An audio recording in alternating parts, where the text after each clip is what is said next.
Well, now that you've done the reading, it's time for the team exercise itself. As you go through the material below, I wanted to give you some direction and some encouragement.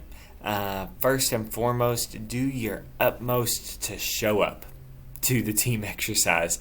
There's some ways, some suggestions I've given to team leaders of how to rope folks in that have a legitimate reason of why they simply can't show up, where their schedule and everyone else's schedule is just so different that that's impossible to find a time that works for everyone. So you go with what the majority majority have available, and then one of you may be kind of the odd man out. So I've given the team leaders some suggestions of how that might work in terms of to allow you to participate in the group, even though you may not be present at the live session where you're kind of face-to-face through the computer.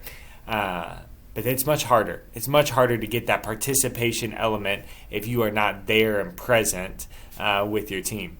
And so do your best to show up. Don't allow something like, well, that's when I usually eat dinner, or an excuse like that to be the reason why you don't participate.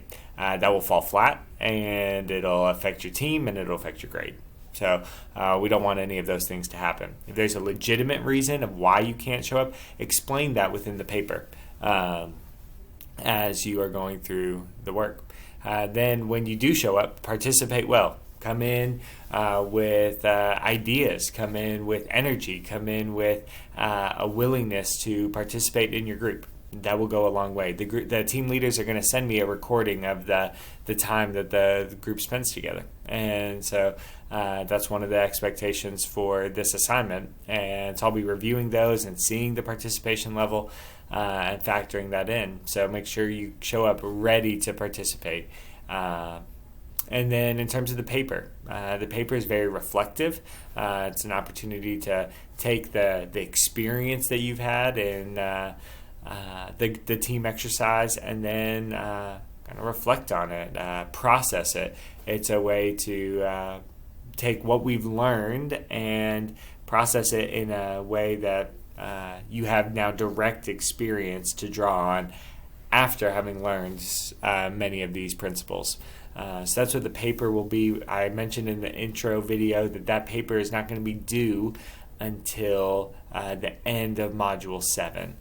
So I'm giving you a little bit of extra time. That way, if schedules work out to where the team exercise can't really happen until Saturday evening, you're not spending your whole day Sunday writing a paper. I wanted to give you plenty of time to schedule as you needed to for the team exercise and give you a little bit of buffer to get that paper done and do it well.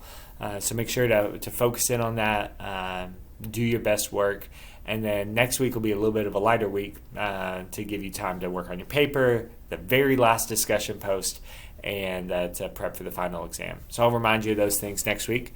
But as you move through your team exercise, show up, participate, and write well and reflect well, and you'll do well on this assignment. So I hope you all make it a great week, and I'll look forward to hearing from y'all soon. Bye.